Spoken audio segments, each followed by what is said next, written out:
जिसको सोल्व करेंगे तो 4 माइनस के x आ गया y की वैल्यू, और यहाँ पर देखें तो नीचे वाले में y की वैल्यू क्या आई, 2x माइनस के 2।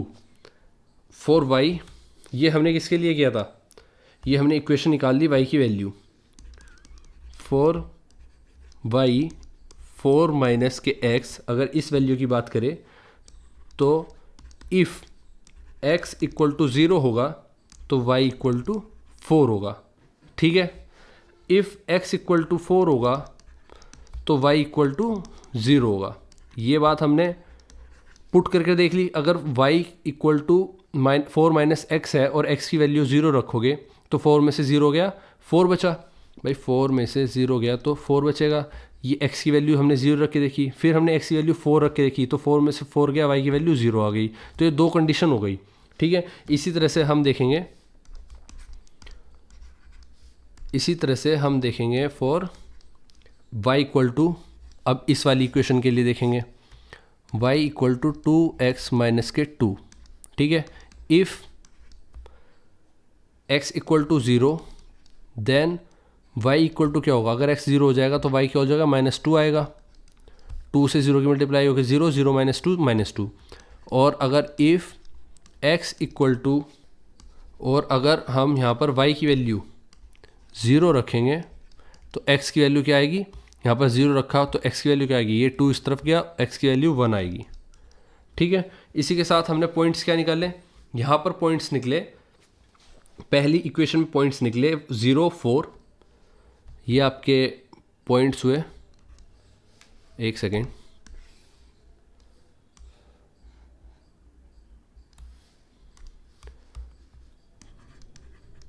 पॉइंट्स आपके हुए 0, 4, और यहाँ पर पॉइंट्स आपके हुए 4, 0। इस इक्वेशन के लिए आपके पॉइंट्स हुए 0 माइनस 2, और इस इक्वेशन के लिए आपके पॉइंट्स हुए 1 और 0। ठीक है, अब आपको बेसिकली ये इक्वेशंस पॉइंट्स आपने निकाल लिए, ये ग्राफ पर शो करने। अब आपने ग्राफ लिया, इस ग्राफ में पहली इक्वेशन में 2 पॉइंट्स दिए गए हैं, हमने निकाले हैं, जो एक है 0, 4, एक है 4, 0। तो 0, 4 और 4, 0, तो ये है आपकी x एक्सिस, ये है y एक्सिस। 0, 4 का मतलब है x एक्सिस पर 0, x एक्सिस पर 0 कहाँ पर लाई करता है, ये रहा, मतलब कि हम x एक्सिस पर 0 पर यहाँ पर हैं। फिर 1, 2, 3, 4, 5, 6, 7, 8, 9, 10। 1, 2, 3, 4, 5, 6, 7, 8। ठीक है, 1, 2, 3, 4, 5, 6, 7। 1, 0, 4 की बात की गई है। 1, 2, 3, 4, ये आपका 0, 4 है। दूसरा पॉइंट आपका था 4, 0, मतलब कि x एक्सिस पर 4, ये रहा 4 और 0, बिल्कुल यही पॉइंट आपका हो गया। यहाँ से आप एक लाइन ड्रॉ करोगे,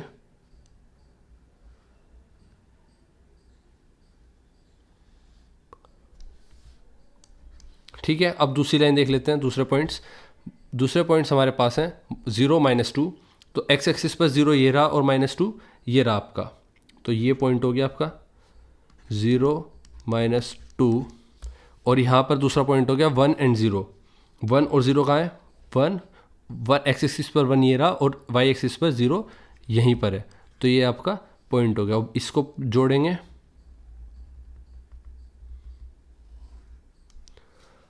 अब आपने देखा कि दो इक्वेशंस के हिसाब से हमारे पास 2 लाइंस आ गई।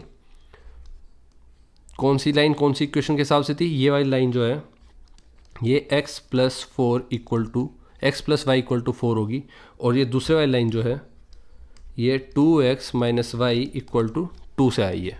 ठीक है, अब हमने देखा ये पॉइंट कहाँ पर जुड़ रहा है, 2 और 2, मतलब 2 पर टू कोऑर्डिनेट्स पर जुड़ा हुआ है। अब हमने ये 2 कोऑर्डिनेट्स निकाल लिए और हमारा आंसर 2, 2 आया। To find the point of intersect solve both equation simultaneously. अगर हम इन पॉइंट्स को एज अ ग्राफ पर तो निकाल ही लिया है, लेकिन इक्वेशन को सोल्व करके निकालते हैं। आइए, तो y equal to 4 minus x था एक तरफ हमारे पास, और दूसरी तरफ हमारे पास था y equal to 2x minus के 2। अगर हम इक्वेशन को इक्वेशन दोनों बराबर कर दें तो 4 माइनस के x equal to 2x minus के 2 दिख रहा है साफ, और इसको सोल्व करते चलें तो 4 माइनस के x x इस तरफ जाके 3x हो जाएगा, और ये 2 इधर 6 हो जाएगा, तो 3x इक्वल टू 6 आएगा और x इक्वल टू 2 आएगा।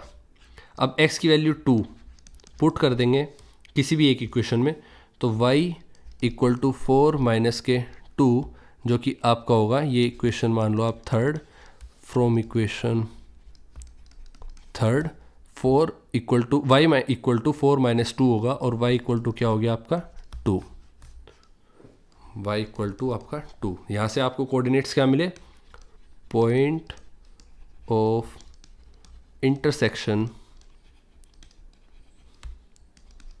2 2, और यही हमने ग्राफ पर निकाला 2 2। ठीक है, आई होप आपको समझ में आया होगा। आइए नेक्स्ट क्वेश्चन की तरफ बढ़ते हैं।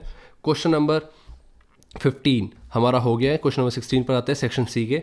From the given figure right, आपके पास एक ग्राफ की कार्टेशियन प्लेन की गिवन फिगर है जिसमें आपको पॉइंट्स कुछ कोऑर्डिनेट्स दिए हुए हैं पहले से, और उसके बिहाफ पर क्वेश्चन पूछे गए हैं।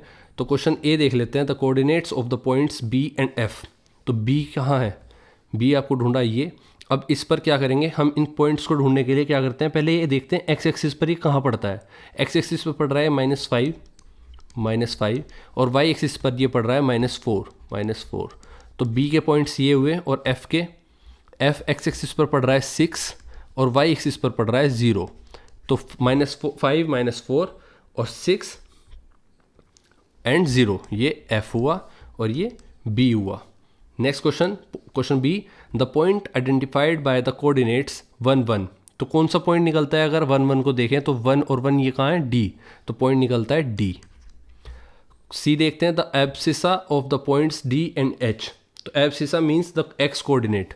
एब्सिसा किसकी बात की गई है, एक्स कोऑर्डिनेट की बात की गई है, और एक्स कोऑर्डिनेट कौन से हैं, so abscissa of D equal to 1। तो बेसिकली ये 1 आएगा इसका answer. And abscissa of H, abscissa of D equal to x axis पर डी कहाँ पड़ रहा है, 1 पर, और एक्स एक्सिस पर एच कहाँ पड़ रहा है आपका 1 से भी 0 पर, ये यहाँ पर 0 पर। तो 1 और तो एब्सिसा ऑफ पॉइंट्स डी के लिए 1। अगर एब्सिसा पूछे आपसे तो बेसिकली साफ मतलब है कि वो पॉइंट एक्स एक्सिस पर कहाँ पर लाई कर रहा है, तो डी 1 पर लाई कर रहा है और एच 0 पर। क्वेश्चन नंबर डी कहता है the ordinates of the points A and C. तो ordinates of point A and C कौन से हैं, मीन्स ये वाई एक्सिस की बात की जा रही है, y coordinate. So ordinate of A equal to, A y axis पर कहाँ पर लाई करता है, 1 पर, तो ए के लिए 1, और सी वाई एक्सिस पर कहाँ लाई करता है, सी ये राशि 0 पर, तो सी के लिए 0। ठीक है, आई होप आपको समझ में आया होगा। तो एब्सिसा जब भी पूछे तो एक्स एक्सिस पर लाई कहाँ करता है, और ऑर्डिनेट्स की बात करें तो वाई एक्सिस पर कहाँ लाई करता है। क्वेश्चन नंबर 17 पर चलते हैं। Triangle A B C is an isosceles triangle in which angle B equal to angle C and L M parallel to B C if angle A equal to 50 degree. तो अब आपको बताना है, triangle is an isosceles triangle था, ये parallel हो गया। इसमें आपसे क्वेश्चन पूछा गया,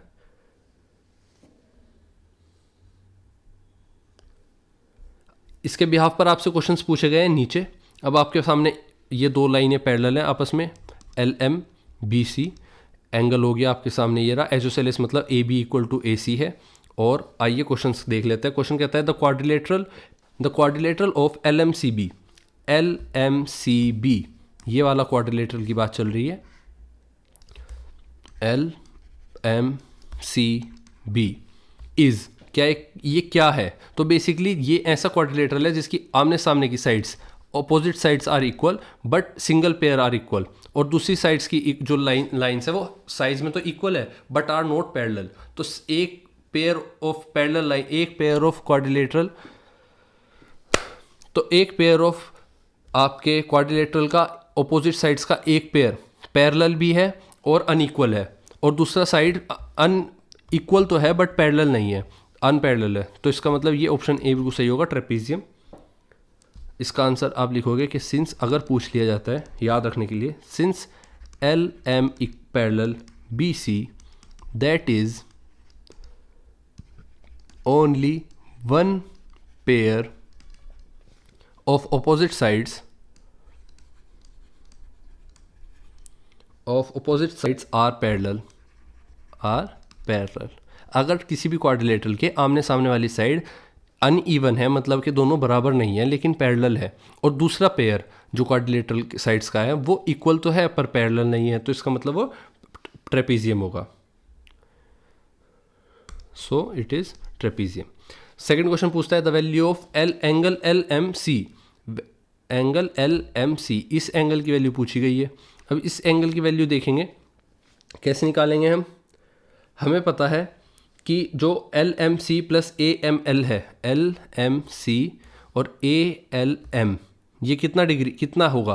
तो हमें पता है ट्रायंगल में ये एक स्ट्रेट लाइन है, इस पर एक लाइन आ रही है, तो ये दो एंगल जो हैं ये लीनियर पेयर बना रहे हैं, तो इसका प्लस इसका, इन दोनों एंगल्स का सम कितना होगा, angle A M L plus angle L M C equal to 180 degree. ठीक है, बिकॉज ऑफ लीनियर पेयर। और वहीं हमें पता है कि एल एम ए मतलब ए एम एल जो है आपका बेसिकली, अब देखो क्योंकि ये दोनों आइसोसेलेस, ये ट्रायंगल जो है आइसोसेलेस है, आपने सामने वाली साइड्स इक्वल है। अब ये 50 डिग्री है तो ये दोनों एंगल क्या होंगे, इक्वल होंगे। अब 50 डिग्री बचा 130, 50 डिग्री अगर 180 में से जाएगा तो बचेगा 130, और 130 को दो एंगल्स में इक्वली डिवाइड करना है क्योंकि ये दोनों आइसोसेलेस ट्रायंगल के एंगल्स हैं, तो 130 को 2 से करेंगे तो 65 डिग्री। अब क्योंकि ये एक सीधी लाइन पर ट्रांसवर्स लाइन जो है पैरेलल लाइन के बीच में आ रही है, ये दो पैरेलल लाइन के बीच में एक लाइन ट्रांसवर्स कर रही है, तो जो ये एंगल होगा इसके इक्वल होगा, ये एंगल इसके इक्वल होगा, तो ये एंगल किसके इक्वल आया, 65 के। अब ये एंगल भी 65, ये एंगल भी 65, ये एंगल भी 65 और ये एंगल भी 65। तो आपने देखा कि ये 65 हो गया। अब 180 में से एक तरफ का एंगल अगर 65 है, अगर ये एंगल 65 है तो ये एंगल कितना होगा, 180 माइनस के 65, और 180 माइनस के 65 कितना होता है, 115 डिग्री आपका आंसर आ गया। इसी के साथ क्वेश्चन नंबर 3 पर चलते हैं। The value of angle A L M is, तो ए एल एम आपके सामने, ए एल एम ये आपका ट्रायंगल है, ये ए वैल्यू, ये एल एंड ये एम, ये 50 है, और हमने निकाला ये 65, ये भी 65, ये निकाल लिया 115। अब आपको पता है क्योंकि ये 65 है ये 50 है, तो इस ट्रायंगल को 180 होने के लिए कितना चाहिए, 50 प्लस 65 और plus angle A L M, तो 50 और 65 कितना हो गया, 115, बचा कितना, 180 में से जाएगा 115 जो कि होगा 65 डिग्री एंगल। तो ये भी आपका 65 ही होगा क्योंकि base angles are equal. Isosceles triangle, ये भी तो आइसोसेलेस ट्रायंगल बैठेगा और इसमें बेस एंगल्स आर इक्वल होते हैं। ठीक है, तो यहाँ भी 65, यहाँ भी 65, यहाँ भी 65। आइए क्वेश्चन नंबर 4 पर चलते हैं। The triangle A L M is, अब ये ए एल एम इज़ जैसे कि मैं बता चुका, ये कैसा होगा, ऑब्वियसली एंगल आइसोसेलेस ट्रायंगल ही बनेगा, ये ऑप्शन ए बिल्कुल सही होगा। नेक्स्ट क्वेश्चन की तरफ बढ़ते हैं। क्वेश्चन नंबर 18, डायरेक्शंस दी गई हैं आपको। In the following questions a statement of assertion A is followed by a statement of reason R, mark the correct choice as. तो आपके सामने बेसिकली 4 ऑप्शन दिए गए हैं पहले ही, आपके 4 ऑप्शंस के बाद आपके सामने क्वेश्चंस हैं जिसमें असर्शन और रीज़न दिया गया है। आपको बताना है क्या ये रीज़न, असर्शन और रीज़न सही है, क्या अगर दोनों सही हैं तो आपका ऑप्शन ए सही होगा, और दोनों सही हैं और आर सही, करेक्ट एक्सप्लेनेशन है ए की, मतलब जो स्टेटमेंट लिखा है इसका जो रीज़न है वो ये है या नहीं है, ये भी सही होना चाहिए, तो ऑप्शन आएगा ए। अगर ये दोनों सही है अपने आप में, लेकिन ये सेकंड वाला जो रीज़न लिखा है ये सही एक्सप्लेनेशन नहीं है फर्स्ट की, लेकिन ये अपने आप में स्टेटमेंट सही है, और आप बी ऑप्शन कब चुनोगे, both assertion A and reason are true, ये दोनों तो ट्रू होंगे लेकिन जो आर है वो सही एक्सप्लेनेशन नहीं होगा ए की, बी ऑप्शन चुनोगे। सी कब चुनोगे, जब दोनों ए ट्रू होगा और बी आपका रीज़न फॉल्स होगा, और डी कब चुनोगे, जब दोनों ही फॉल्स होंगे। आइए, नहीं यहाँ पर डी उसको दिया गया है कि ए अगर ट्रू फॉल्स होगा और रीज़न ट्रू होगा। आइए अपना असर्शन स्टेटमेंट देखते हैं। तो पहला असर्शन कहता है there are infinite number of lines which passes through point 3 और 2। आपको पता है किसी भी एक पॉइंट से infinite number of lines pass हो सकती है।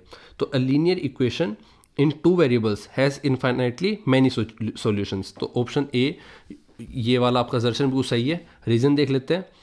A linear equation in 2 variables has infinitely many solution, तो दोनों सही हैं। और बी रीज़न उसका बिल्कुल सही, परफेक्टली करेक्ट एक्सप्लेन करता है। तो ऑप्शन ए बिल्कुल सही होगा। Both assertion and reason are true and reason R is the correct explanation of assertion A. ये किसका हो गया? फर्स्ट का ए हो गया आपका। सेकंड असर्शन देख लेते हैं कि 2 angles measures a minus 60 degree and 123 degree minus 2a. If each one is opposite to equal side of an isosceles triangle, then the value of a is 61 degree. तो ये आपका ट्रायंगल है, इसमें क्या है? ये आइसोसेलेस ट्रायंगल है। अगर a माइनस 60 डिग्री एक एंगल है तो दूसरा एंगल 123 डिग्री माइनस 2a है। अब ये दोनों एंगल इक्वल होते हैं, ठीक है। आपको पता है आइसोसेलेस ट्रायंगल में बेस एंगल्स आर इक्वल। तो a माइनस के 60 डिग्री इक्वल टू 123 माइनस के 2a। 2a इस तरफ गया, 3a हो गया, और ये 123 में प्लस हुआ 60, 183 आ गया। a की वैल्यू कितनी आई? 3, 6 18 और 1, तो a की वैल्यू 61 डिग्री आ गया। तो बिल्कुल सही है ये वाला स्टेटमेंट आपका। रीजन देख लेते हैं। Sides opposite to equal angles of a triangle are equal. Sides जो ऑपोजिट होती है इक्वल एंगल ऑफ ट्रायंगल की, equal angles of a triangle are equal. तो आपका जो सेकंड स्टेटमेंट है बेसिकली वो भी सही है और ये सही एक्सप्लेनेशन है।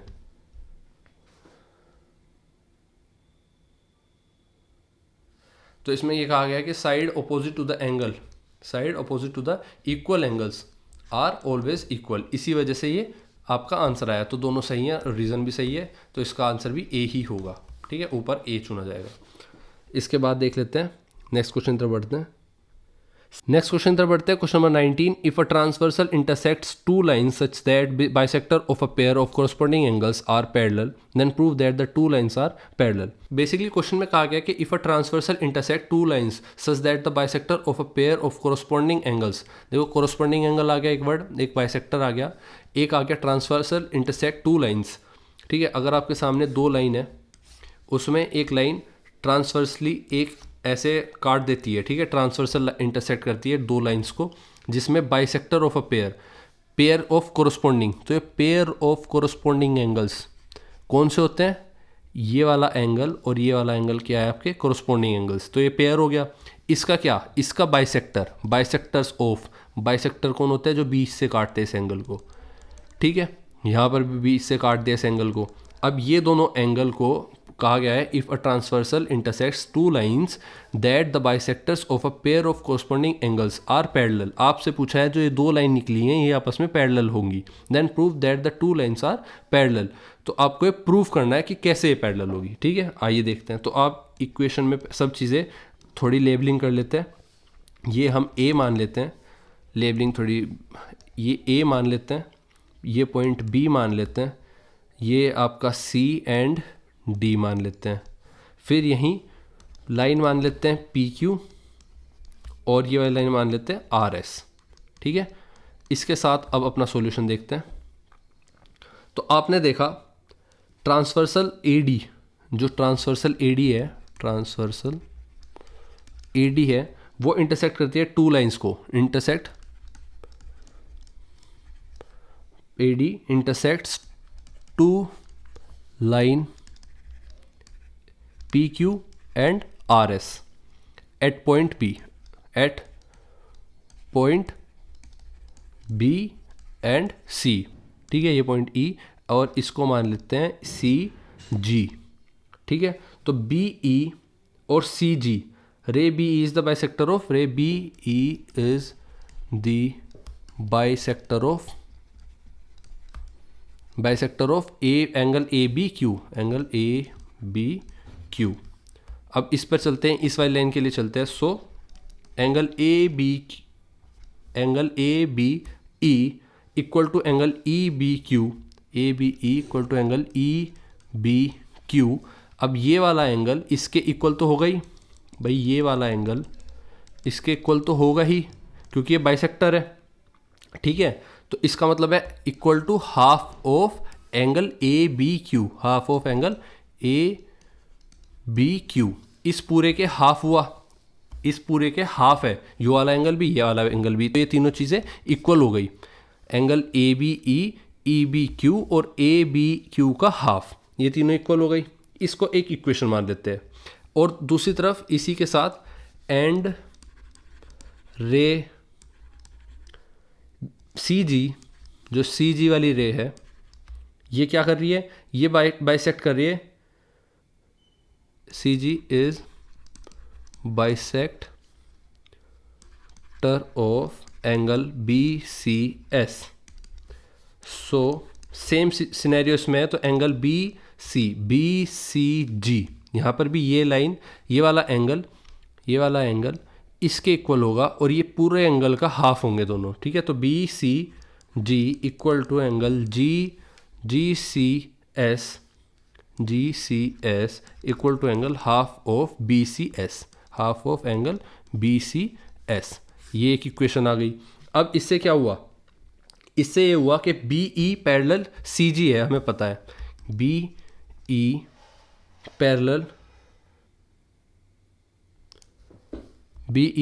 पैरेलल सी जी है। तो to prove P Q parallel R S, P Q और आर एस को पैरेलल प्रूव करना है। यहाँ पर क्वेश्चन में कहा गया था कि ट्रांसवर्सल लाइन है जो वो इंटरसेक्ट करती है दो लाइंस को, और उनमें से जो बाइसेक्टर निकलता है उनके कोरस्पॉन्डिंग एंगल्स के पेयर्स में से, कोरस्पॉन्डिंग एंगल का पेयर ये रहा, इसके बीच में से बाइसेक्टर जो निकलता है वो पैरेलल है। तो ये क्या है, गिवन है, ये क्या है, गिवन है। बी ई पैरेलल सी जी है, ये दोनों लाइन आपस में पैरेलल है। And line A D is a transversal, ठीक है। इसी के साथ एंगल ए बी ई और B C G equal to angle B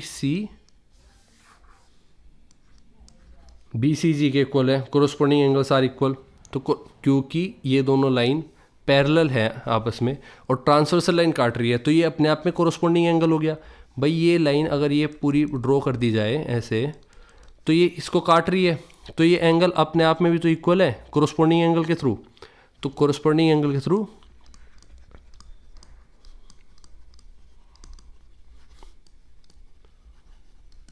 ठीक है। इसी के साथ half of angle A B Q equal to half of angle B C S. इसको लिख सकते हैं भाई, half of angle A B Q half of angle B C S लिख सकते हैं इन दोनों एंगल को। अब अगर इन दोनों एंगल को हाफ ऑफ ये लिख सकते हैं, तो हाफ और हाफ हटा भी सकते हैं, काट भी सकते हैं हम। तो एंगल ए बी क्यू पैर इक्वल टू आ गया एंगल बी सी एस। अब जब ये इक्वल आ गया, but these angles are the corresponding angles formed by transversal AD with PQ and RS। आपने देखा कि अब हमने क्या प्रूफ कर लिया है, हमने प्रूफ कर लिया है कि ए बी क्यू इक्वल हो गया है बी सी एस के, ठीक है। जो हमने यहाँ दिखा था ए बी क्यू है ये वाला एंगल, ये बी सी एस के इक्वल कर दिया हमने। अब इसके बाद चलते हैं from axiom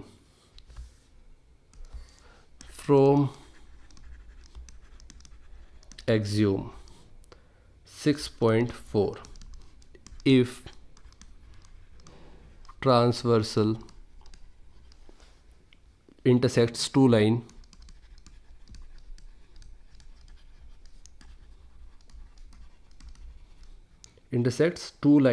such that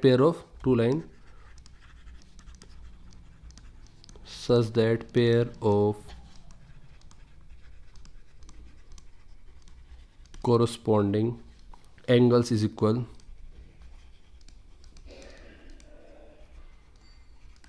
then lines are parallel, ठीक है, टू ईच अदर। ये हमने सीखा। तो सो पी क्यू पैरेलल होगा आर एस के, हैंस प्रूव्ड। क्या समझे? बेसिकली ये दो एंगल हमने इक्वल करके दिखा दिए, ये दो एंगल हमने बड़े एंगल इक्वल करके दिखा दिए, ये वाला एंगल और ये वाला एंगल, ठीक है भाई, ये वाला और ये वाला, ये दोनों एंगल इक्वल करके दिखा दिए। अब जब हमने ये इक्वल करके दिखाया और हमें पता है कि ये वाली लाइन ट्रांसवर्सल है इन दो लाइंस के, तो इससे क्या पता चला? इससे पता चला कि if transversal intersects two lines such that pair of corresponding angle is equal, और उनके जो कोरस्पॉन्डिंग एंगल है इक्वल है, तो इसका मतलब है वे दोनों लाइन आपस में पैरेलल हैं। तो आपको ये लाइन लिखनी है फ्रॉम एक्सियोम 6.4 से, आपने ये सीखा और आपने हेंस प्रूव किया। क्वेश्चन नंबर 20 पर चलते हैं, last question but not least. Question number 20 कहता है in figure A C equal to A E. आपके पास एक फिगर है जिसमें एक सेकेंड, आपके पास एक फिगर है,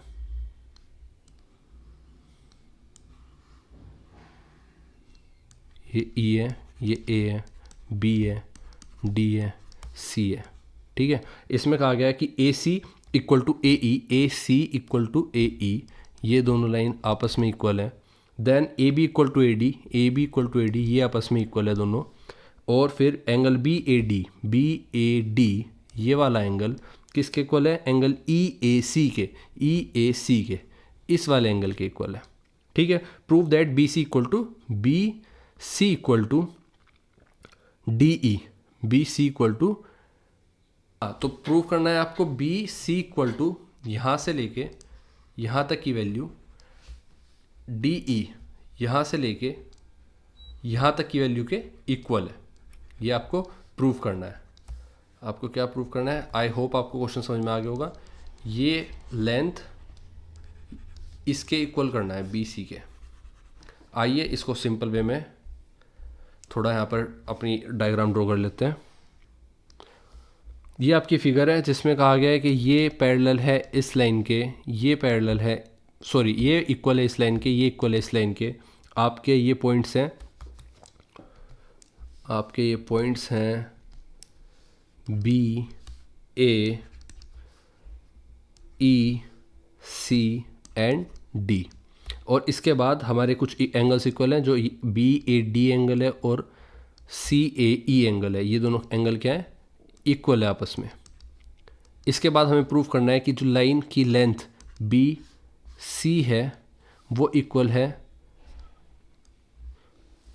डी ई के, ठीक है। ये वाली लेंथ इसके इक्वल है, तो हमें बी सी डी ई को इक्वल दिखाना है। आइए प्रूफ करते हैं। तो गिवन आपके पास क्या है? गिवन आपके पास है A C equal to A E, A C equal to A E, इसके बाद A B equal to A D. भाई हमारे पास ए सी इक्वल है ए ई के, ए बी इक्वल है ए डी के, हमने लिख लिया। एंगल भी इक्वल है एक, हमारा एंगल है B A D equal to angle C A E, ठीक है। प्रूव क्या करना है? टू प्रूव करना है B C equal to D E. Then proof देख लेते हैं। प्रूफ कहता है कि पहले एंगल बी ए डी को देखो, बी ए डी को देखो जो कि इक्वल है एंगल ई ए सी के। अब इसमें एडिंग कर देंगे किसको? Angle D A C on both side. ये जो बीच का एंगल है दोनों में जोड़ देंगे, तो adding angle D A C on both side.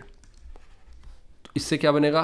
B A C बन जाएगा, एंगल बी ए सी बन जाएगा equal to angle D A E बन जाएगा, एंगल डी ए ई बन जाएगा।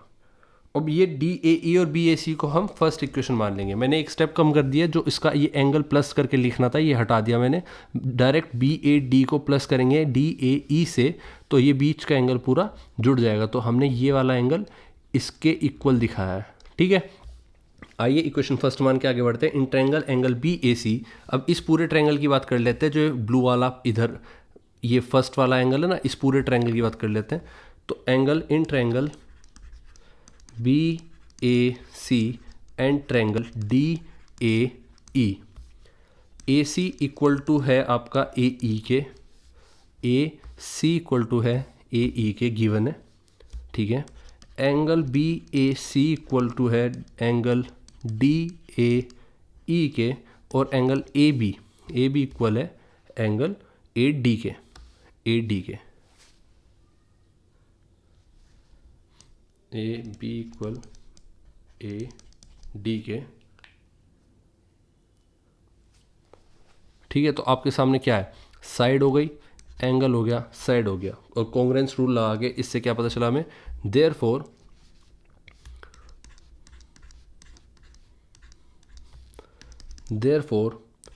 Triangle B A C is congruent to triangle D A E. कैसे लिखेंगे, side angle side congruence rule, ठीक है। अब by CPCT corresponding part of congruent triangle, by CPCT क्या करेंगे हम, BC इक्वल टू DE आ जाएगा, हैंस प्रूव्ड। क्या सीखा हमने, जब हमने दो ट्रायंगल को कॉन्ग्रुएंट प्रूव कर दिया है, इस वाले ट्रायंगल को DAE और इस वाले ट्रायंगल को प्रूव कर दिया इक्वल। अब इसको इक्वल प्रूव करने के बाद हमने क्या देखा कि हमने BC और DE, BC ये वाली लाइन DE के इस वाली लाइन के इक्वल देख ली, ठीक है। ये वाली लाइन इक्वल हो गई इसके, इस लाइन के ये वाली लाइन इक्वल आ गई। और ट्रायंगल कौन से थे, इसका ट्रायंगल ये वाला था और इस वाले का ट्रायंगल ये वाला था, ठीक है। और ये हमारी एक्स्ट्रा थी बस। आइए और किस तरह से हमने अपने आंसर्स को लिखा देख लेते हैं। और इसी के साथ हमने अपना क्लास 9th का मैथ्स का क्वेश्चन पेपर सोल्व कर दिया। आई होप आपको ये सॉल्यूशन सही लगा हो और आपके पेपर में हेल्प करेगा। अब क्योंकि हमें पता है कि क्वेश्चन पेपर के साथ साथ सॉल्यूशन कितना इंपॉर्टेंट रोल प्ले करता है आपकी प्रैक्टिस और रिवीजन में, तो हमने एक चैनल क्रिएट किया है टेलीग्राम पर, आपको उसका डिस्क्रिप्शन में लिंक मिल जाएगा। आई होप आप सब ज्वाइन करोगे और हम एक कम्युनिटी बेहतर बना पाएंगे। वहाँ पर हम सभी लाइव चीज़ें और बाकी इन्फॉर्मेशन शेयर करेंगे, एक अच्छी कम्युनिटी बनाएंगे आगे चलकर।